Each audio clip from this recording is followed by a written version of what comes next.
কিন্তু আমি জাস্ট একটা জিনিস জানতে চাইবো যে মানুষটা এত বছর তার কাছে ছিলেন বা সব থেকে কাছের ছিলেন, তো তিনি কি পরবর্তীকালে বলেছিলেন যে উনি সেদিন মারা গেছেন? সেই সময় কিন্তু সরস্বতী দেবী ওখানে ছিলেন না এবং ওনাকে সরাসরি জিনিসটা বলা হয়নি।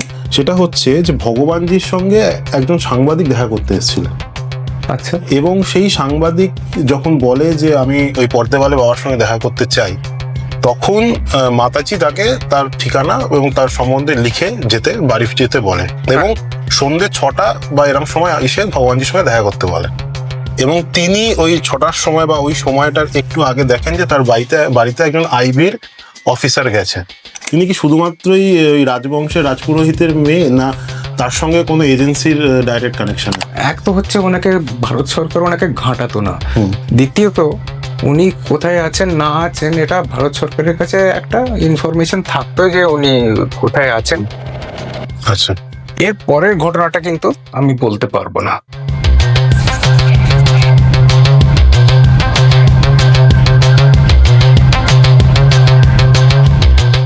নমস্কার বন্ধুরা, আপনারা দেখছেন wake up with career YouTube channel. আর আমি কৃষ্ণেন্দু আজকে আপনাদের জন্য একটা নতুন পডকাস্ট, একটা নতুন ভিডিও নিয়ে আবার হাজির হয়েছি। আজকে আমাদের যিনি অতিথি, তার নতুন করে পরিচয় দেওয়ার মতো কিছু নেই। আমার চ্যানেলে বা বিভিন্ন চ্যানেলে এর আগে আপনারা তার ইন্টারভিউ দেখেছেন। তিনি একদিকে যেমন ডাক্তারের মাধ্যমে মানুষের সেবা করছেন, তার সাথে সাথেই তিনি কিন্তু এই নেতাজির কর্মকাণ্ড নিয়ে বহু দিন ধরে চর্চা করছেন। এবং আজকে আমরা তাকে পেয়ে গেছি, অবশ্যই তার কাছে কিছু প্রশ্ন নিয়ে হাজির হয়েছি। এবং এই যে ভিডিওটা বা এই যে পডকাস্টটা, সেখানে কিন্তু আপনারা আজকে অনেক তথ্যই জানতে পারবেন। নমস্কার স্যার, ওয়েলকাম জানাবো আজকে ডক্টর শঙ্কর চ্যাটার্জিকে আমাদের এই শোতে। তো স্যার, প্রথমেই একটা প্রশ্ন দিয়ে শুরু করবো, মানে মূল বিষয় তো আসবো, তার আগে স্যার একটু জিজ্ঞাসা করবো যে অনেকদিন বাদে আপনার সঙ্গে দেখা, আপনি কেমন আছেন? ভালো আছি, ভালো আছি। আশা করি তুমি এবং তোমার চ্যানেলের সব দর্শকরা প্রত্যেকে ভালো আছে।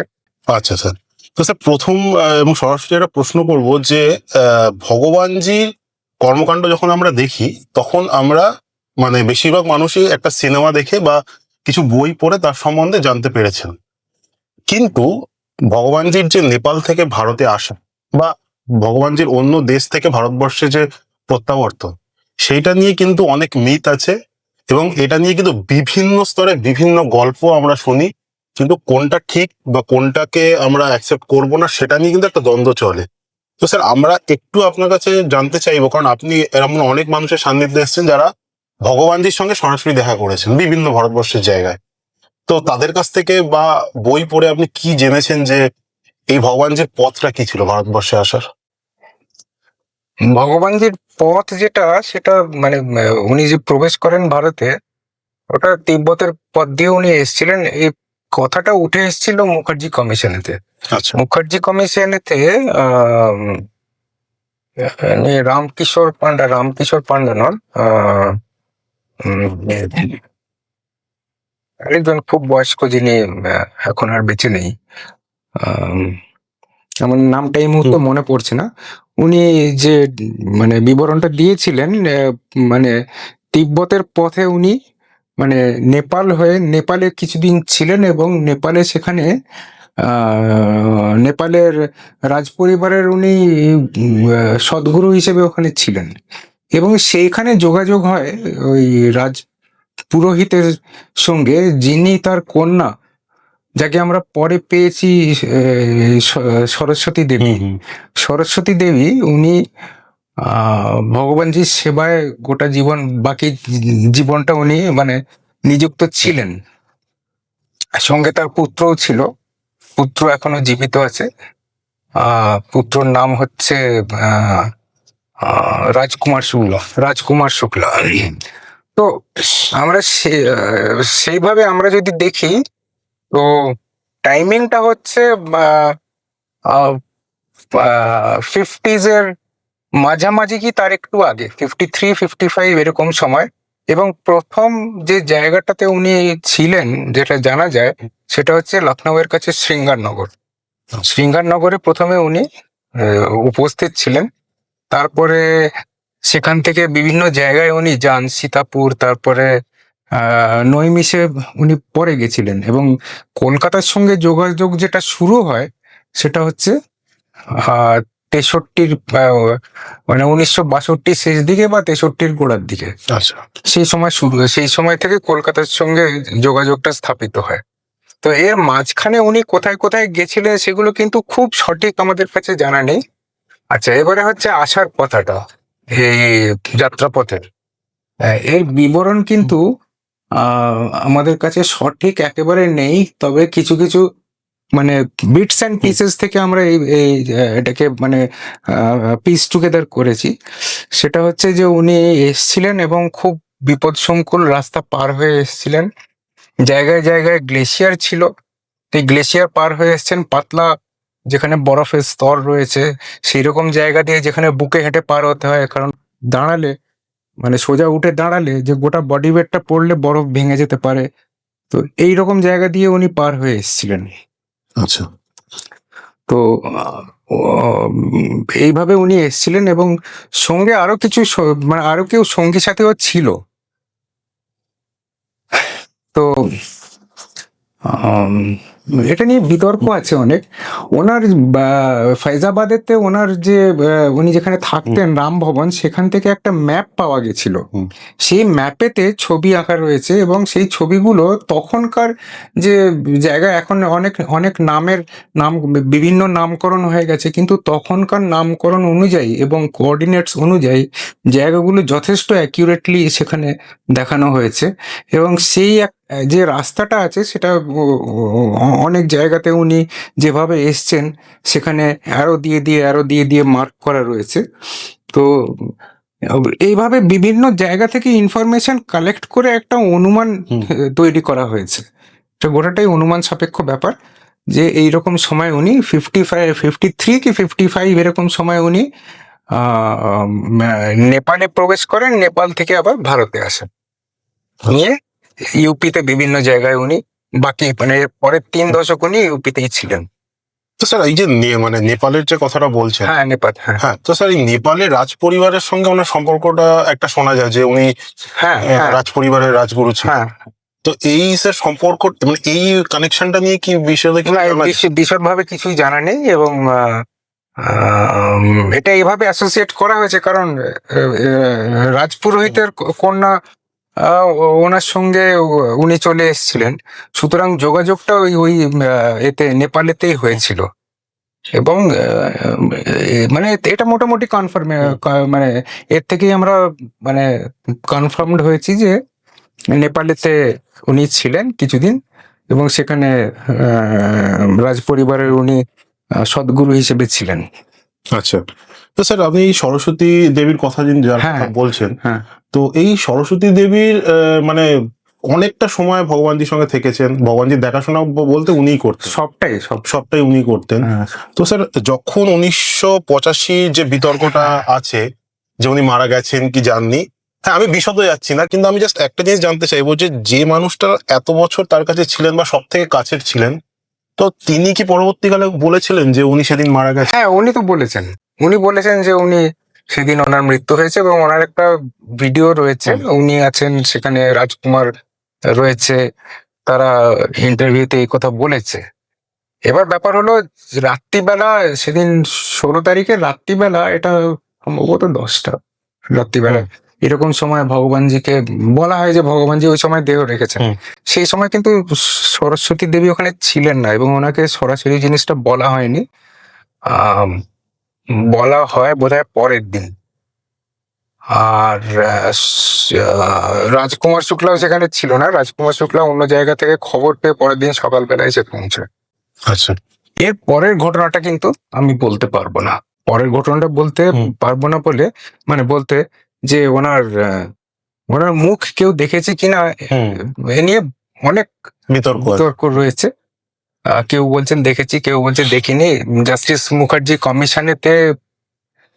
কমিশন অনুযায়ী কেউই দেখেনি মুখ, মানে উনি ওনার মৃত্যু হবার পরে। তবে সরস্বতী দেবী কিন্তু ওনার বিশ্বাস ছিল যে হ্যাঁ উনি ওই দিনই দেহ রেখেছেন, ওনার মৃত্যু হয়েছিল, নিয়ে কথা ইন্টারভিউতে উনি বলেছেন। একটা তো প্রশ্ন করব যেটা মানে রিসেন্টলি আমি জেনেছি, সূত্রটা এই মুহূর্তে আমি বলছি না। সেটা হচ্ছে যে ভগবানজির সঙ্গে একজন সাংবাদিক দেখা করতে এসেছিলেন আচ্ছা। এবং সেই সাংবাদিক যখন বলে যে আমি ওই পর্দাবালে বাবার সঙ্গে দেখা করতে চাই, তখন মাতাজি তাকে তার ঠিকানা এবং তার সম্বন্ধে লিখে বাড়ি যেতে বলে এবং সন্ধ্যে 6টা বা এরকম সময় এসে ভগবানজির সঙ্গে দেখা করতে বলে। এবং তিনি ওই 6টার সময় বা ওই সময়টার একটু আগে দেখেন যে তার বাড়িতে একজন আইবির অফিসার গেছে। আর এটা তো আমাদের বিশ্বম্বরনাথ অরোরা। হ্যাঁ, তো এই হ্যাঁ, ওনার সঙ্গে আমি কথা বলেছি। ও তো খুবই সুপরিচিত ব্যক্তি। উনি হচ্ছেন এর সম্পর্কে উনি ভাইরা ভাই কি সম্বন্ধী উনি অশোক টন্ডন। তো স্যার এখান থেকে একটা প্রশ্ন আমার মনে আসে, এটা আমি জানি না মানে এর পেছনে মানে আমি বলে দিচ্ছি এক্স্যাক্টলি ঘটেছিল কি না, আমি একটা প্রশ্নটা যেটা আমার, স্যার আপনি যেটা বলছেন সেটা তো বলবেন। আমার একটা প্রশ্ন আসে যে এই যে মাতাজিকে যাকে নিয়ে আমরা কথা বলছি, তিনি কি শুধুমাত্রই ওই রাজবংশের রাজপুরোহিতের মেয়ে, না তার সঙ্গে কোনো এজেন্সির ডাইরেক্ট কানেকশন আছে? এজেন্সির ডাইরেক্ট কানেকশন আমি বলবো না। উনি হয়তো তথাকথিত মানে ও খুব এডুকেটেড না হলেও ভদ্রমহিলা, যথেষ্ট বিচক্ষণ ভদ্রমহিলা ছিলেন এবং যথেষ্ট মানে ব্যক্তিত্ব সম্পন্ন ছিলেন। তাকে পুলিশ অফিসাররা, তাকে মিলিটারি অফিসার থেকে শুরু করে সবাই তাকে সমীহ করে চলতো।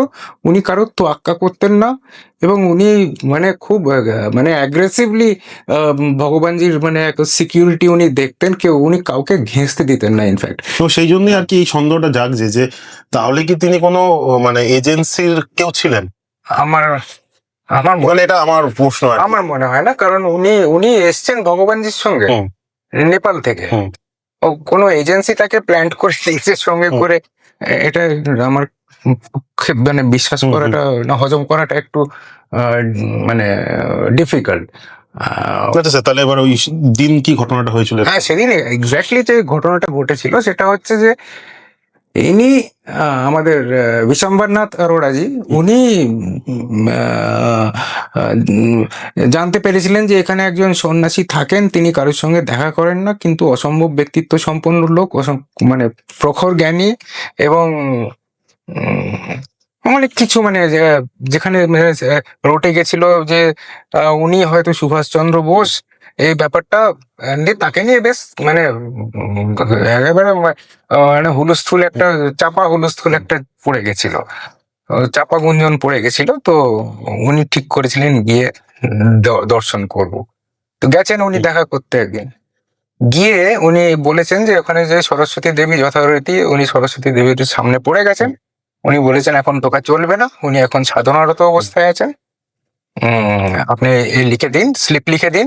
সে স্লিপ লিখে উনি দেন এবং সেটা ভেতরে নিয়ে গিয়ে পরে উনি বলেন যে আপনি একটা কাজ করুন, পরের দিন বিকেল 4টের সময় আসবেন, আজকে আর দেখা হবে না আপনার সঙ্গে। আচ্ছা। ভালো কথা। উনি ওটা নিয়ে চলে গেলেন, মানে না স্লিপ ওখানেই রয়ে গেল। উনি চলে গেলেন। স্লিপটা পরে পাওয়া গেছিল মুখার্জি কমিশনে, যখন ওই মুখার্জি কমিশন না ওই ওনার ট্রাঙ্ক বা হ্যাঁ, ওনার যেখানে অন্তর্ধান হলো বা ওনার মৃত্যু হলো, যাই হোক, সেখানে যে তার মধ্যে থেকে ওই কাগজটা বেরিয়েছে। মানে অযোধ্যার লোকাল অথরিটি যখন হ্যাঁ, তারা যখন ওটাকে ক্যাটালগ করেছিল তখন ওই কাগজটা উদ্ধার হয়েছিল। তো উনি চলে গেলেন। পরের দিন উনি আসবেন, পরের দিন আসবেন তো উনি বাড়ি ফিরবেন, তারপর সেখান থেকে স্কুটারে করে যাবেন। তো বাড়ি ফেরার সময় দেখেন যে বাইরে একটা জিপ দাঁড়িয়ে রয়েছে এবং সেখানে একজন লোক দাঁড়িয়ে আছে। আচ্ছা। সে নিজেই পরিচয় দিল, আমি ইন্টেলিজেন্স ব্যুরোতে কাজ করি, আমি অমুক অমুক তমুক, আসুন আপনার বাড়িতে একটু চা খাবো। তো ইনি তো অবাক হয়ে গেছেন, এই কি রে বাবা, এরকম করে কেউ বলে নাকি যে আমার, যেরকম পুলিশের লোক এলেই আমরা ভয় পেয়ে যাই, সেখানে আইবির লোক। আইবির লোক। সে বলছে যে চলুন আপনার বাড়িতে বসি, একটু আলাপ করবো, একটু চা খাবো। তো এটা তো মানে গায়ে পড়ে আলাপ কর, গায়ে পড়ে আলাপ কর। সে গেছে, বসে গল্প শুরু করে দিয়েছে। গল্প শুরু করেছে মানে খেজুরে গল্প আর কি, যে এটা ওটা সেটা, আপনি বিরাট বড় প্রফেসর, আপনি ওখানে উনি পড়াতেন, ওখানে খুব মানে বেশ নাম করার লোক আর কি, পড়াতেন এবং উনি সাংবাদিকতাও করতেন, জার্নালিজমও করতেন। আস্তে আস্তে ঘড়ির কাঁটা 4টের কাছে আসছে, তো উনি তো তখন অস্থির হয়ে যাচ্ছেন যে তো আমাকে যেতে হবে। তো সেটা ওই যে লোকটি বসে আছে সে স্থিরভাবে দেখে যাচ্ছে। বলছে, আপনি বড় অস্থির হয়ে যাচ্ছেন, ওই সন্ন্যাসী বাবার কাছে আপনি যাবেন না তো? আচ্ছা। তো তখন বলে, আপনাকে কে বলেছে এই কথা? বলে, না, আপনার স্কুটারটা ওই দিন গতকাল ওই জায়গায় দাঁড়িয়েছিল, তো আমি সেটা দেখেছিলাম। তো ওখানে কেন যাবেন? ও তো কারোর সঙ্গে দেখা সাক্ষাৎ করেন না, ওখানে কেন ওনাকে ডিস্টার্ব করবেন? হুম। উনি কাউকে বিরক্ত করেন না, আপনি কেন বিরক্ত করবেন? এসব বলে টলে উনি এমন মানে এ করলেন, উনি আমাকে নিজে ওই কথা বলেছেন আচ্ছা। যে उसने मेरा पूरा ब्रेन वॉश कर दिया और मैं गया नहीं, उसके बाद मैं भूल गया। वो जो सन्यासी बाबा थे वो कहीं और चले गए, मैं भी ভুল গিয়া। তো হ্যাঁ, এর থেকে যেটা প্রমাণ হয় সেটা হচ্ছে যে ইন্টেলিজেন্স ব্যুরো জানতো যে ওখানে ভগবানজি থাকেন, ভগবানজি লোকটি কে, এবং যাতে তার সঙ্গে বেশি লোকের কন্ট্যাক্ট না হয়, যাতে বেশি না ছড়ায়, ব্যাপারটা ধামাচাপা হয়ে থাকে। এরকম একটা ব্যাপার ছিল। ওরা একটা দূর থেকে একটা মানে মনিটরিং এর মধ্যে তারা রাখতো আর কি, তারা মনিটর করতো। তাহলে কি মানে মানে এই ব্যাপারটা কি তাহলে মানে ধরা যেতে পারে যে ভগবানজিকে সেই সময় মানে সেই সময়কার এজেন্সি গুলো কোথাও না কোথাও মানে সেফগার্ড করে রাখতো, মানে সরকারও এই বিষয়টা। হ্যাঁ, হ্যাঁ, আমার ধারণা তাই। কারণ এই যে এই ঘটনাটা, এটা তো আমি বলছি না, এটা না। উনি বলেছেন হ্যাঁ। আমাকে। এর থেকে আমার এটাই লজিক্যালি আমার যেমন ভগবানজির কাছ থেকে সেই চিরকুটটা পাওয়া গেছে, সেই ভগবানজির সেই জিনিস। সেটা তো ঠিক আছে, উনি অত্যন্ত মেথডিক্যাল ছিলেন। প্রত্যেকটা একটা কোনো জিনিস হারাতো না, একদম সমস্ত জিনিস ভেতরে সাজানো থাকতো। তো উনি এটা থেকে এটাই মনে হয় যেটা, সেটা হচ্ছে যে এক তো হচ্ছে ওনাকে ভারত সরকার ওনাকে ঘাঁটাতো না, দ্বিতীয়ত উনি কোথায় আছেন না আছেন এটা ভারত সরকারের কাছে একটা ইনফরমেশন থাকতো যে উনি কোথায় আছেন, এবং একটা মিউচুয়াল নন ইন্টারফিয়ারেন্স এর মধ্যে ব্যাপারটা চলতো। এবং উনি যে অ্যাক্টিভিটিস গুলো করতেন, কখনো ভারতের বাইরে বেরিয়ে চলে যেতেন, এটা ভারত সরকার জানতো না। এটা কোনো আনন্যাচারাল, মানে এটা হতে পারে না। এটা অথচ এদিকে ওনার উপস্থিতি সম্পর্কে ওয়াকিবহাল, ওনার উপর একটা মনিটরিং রয়েছে, এবং উনি মাঝে মধ্যে এদিক ওদিক বেরিয়ে যাচ্ছেন, সেখানে উনি কিন্তু ভারতেরই স্বার্থে কাজ করছেন। উনি ওনার কথা অনুযায়ী, উনি যেভাবে যেসব কথাগুলো উনি বলেছেন, যে বিবরণগুলো উনি দিয়েছেন, বা মানে এটা তো ধারণাই করা যায় না যে উনি ভারতের বিরুদ্ধে উনি কোনো কাজ করবেন বা করবেন। তো কোথাও একটা গভর্নমেন্টের সঙ্গে একটা, যেটাকে বলে কুইড প্রো কো বলে, যে একটা ডিপ আন্ডারস্ট্যান্ডিং একটা ছিল যে উনি আত্মপ্রকাশ করবেন না, এবং ভারত সরকারও এটা নিয়ে ঘাটাবে না। কারণ ঘাটালে কি হবে, ভারত সরকার তো একদিকে বলে বেড়াচ্ছে যে উনি মারা গেছে, তারপরে যদি ভারত সরকার এটা নিয়ে যদি ওনাকে খোঁচাতে শুরু করে, উনি যদি আত্মপ্রকাশ করেন এবং পরবর্তীকালে আন্তর্জাতিক স্তরে যদি সেটা জানাজানি হয়, হ্যাঁ, সেটা উনি বলেছেন যে এটা ভারতের পক্ষে এটা ভালো হবে না, আমার উপস্থিতি, আমি বেরিয়ে এলে that will not be in the interest of the nation. সেরকম উনি ছিলেন রিয়েল পলিটিকের একেবারে, মানে রিয়েল পলিটিক বলতে আমরা যেগুলো জানতে পারি সাধারণত থ্রু নিউজ চ্যানেলস, মিডিয়া বা মেইন স্ট্রিম মিডিয়া থেকে আমরা যেগুলো জানতে পারি, তার বাইরে আসলে কি কি ঘটনাগুলো ঘটে আমরা বেশিরভাগ সময় জানতে পারি না। উনি কিন্তু সেইগুলো জানতেন, কারণ উনি তো জিনিসগুলো ঘটাতেন। উনি তো একটা মানে উনি একটা কারক শক্তি। উনি মানে হি ওয়াজ এ মুভার শেকার। উনি ব্রিটিশ এম্পায়ারকে টলিয়ে দিয়েছেন, সেরকম লোক। তিনি তো জানেন যে অ্যাকচুয়াল ঘটনাগুলো কি কি ঘটছে। তো সেসব মানে ওনার ডাইরেক্ট ফার্স্ট হ্যান্ড নলেজ গুলো ওনার কাছে ছিল। সুতরাং উনি ভারতের স্বার্থে, আমাদের দেশের স্বার্থে উনি কিন্তু অ্যাক্টিভ ছিলেন। এবং যেহেতু ওনার আত্মপ্রকাশ করায় অসুবিধে ছিল, এবং দেশের পক্ষে সেটা মঙ্গল মানে হতো না আর কি, অমঙ্গল হতো তাতে, উনি বলেছেন বহু নির্দোষ লোক মারা যাবে আমি বেরিয়ে এলে। তো সেই কারণে উনি সেই সময় অন্তত উনি আত্মপ্রকাশ করেননি। তো স্যার, এর পরে যে প্রশ্নটা করব সেটা হচ্ছে থমাস লয়েলের লেখা একটি বই দ্য দলাই লামা, সেই বই থেকে আমরা একটা খুব ইন্টারেস্টিং চরিত্রের কথা পাই, সেটা হচ্ছে জেনারেল শিবা, বা কেউ বলে জেনারেল ডেথ। এবং তাকে সবাই বলছে যে তিনি না খাম্পা, তিনি না কোনো ওইখানকার ট্রাইব বা কোনো লোকাল কেউ। হ্যাঁ, এবং সে একটা খুব ইন্টারেস্টিং ক্যারেক্টার, তাকে কেউ দেখেনি, তার ঠিক পরিচয় কেউ দিতে পারে না। না দিতে পারে। হ্যাঁ, কিন্তু সে খুব আশ্চর্যজনকভাবে বিভিন্ন মানে একদম রাজনৈতিক বিষয়, অন্তর্দেশীয় বিষয় এবং যুদ্ধের সঙ্গে জড়িত দলাই লামাকে ভারতবর্ষে আনতে তিনি সাহায্য করছেন। তো স্যার এই বিষয়টা খুব মানে সেই নেতাজি সুভাষচন্দ্রের দিকেই একটা ইশারা করে, এবং এটা অনেকে বলে। অনেকে বলে নয়, এটা ভগবানজি নিজেও বলেছেন, এবং ভগবানজি নিজেও বলেছেন, উনি ইন্ডিকেট করেছেন, যথেষ্ট মানে ইঙ্গিত দিয়েছেন যে জেনারেল ডেথ উনি। এবারে এই কথায় আসি, এই বইটা কবে লেখা হয়েছিল? টমাস লওয়েলের যে বইটা দি দালাই লামা, বইটা আমার কাছে ছিল, অরিজিনালটা আমি খুঁজে পাচ্ছি না। তো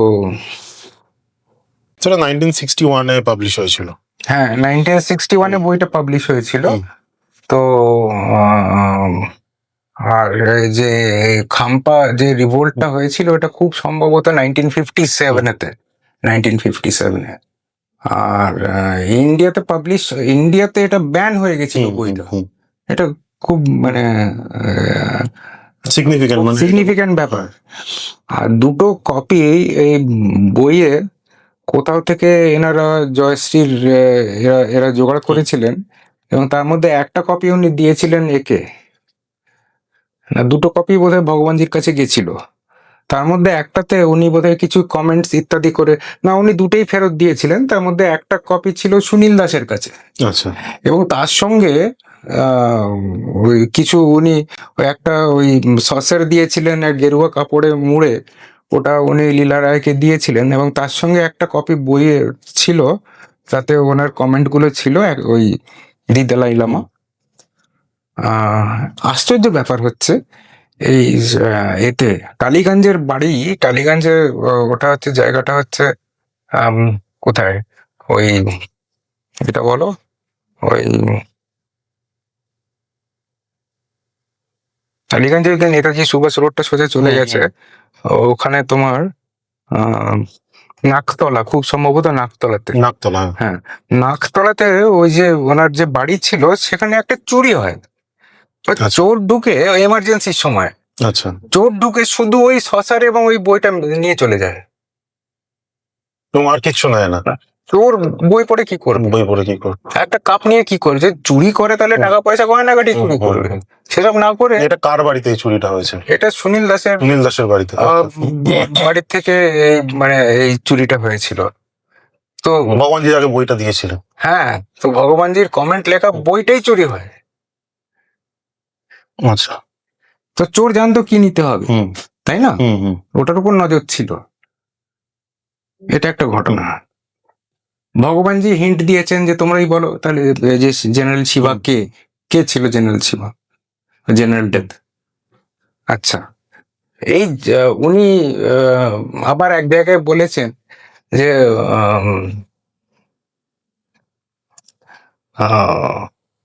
উনি ছিলেন মাও সেতুং এর একটা মানে বড় রকমের উপদেষ্টা, উনি অ্যাডভাইজার ছিলেন। এবং উনি বলেছেন যে সে গুণাক্ষরেও জানতে পারেনি যে এই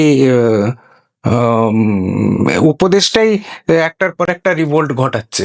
তো পরিষ্কার ইন্ডিকেশন যে টিবেটেতে একটার পর একটা সে গুণাক্ষরেও জানতে পারেনি যে তার একদিক থেকে যেমন ভগবানজি বলছেন যে চায়না লিবারেশনেও তিনি সাহায্য করেছেন, আবার ঠিক তার মানে একদম অপোজিট ডাইরেকশনে। হ্যাঁ, চায়না যখন তাদের দখল করলো, উনি তখন সেই সময় উনি তিব্বতে উনি ডেসক্রিপশনস গুলো দিয়েছেন কি কি হয়েছিল না হয়েছিল।